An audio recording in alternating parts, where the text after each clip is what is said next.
Here is our Crossroads quilt from the sew along we did along in our Facebook group, Heidi's Quilting Help Desk. I chose to use Who's Who fabric and redid our normal, we did it in black and creams and florals. So this is what it looks like with the owls.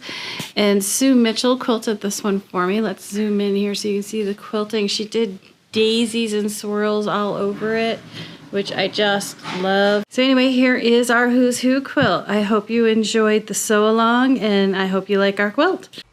I hope you've enjoyed this video, and if you have, make sure you like and subscribe below. You can find the Whimsical Workshop on our website, thewhimsicalworkshop.com, and that has all links to all of our other social media platforms.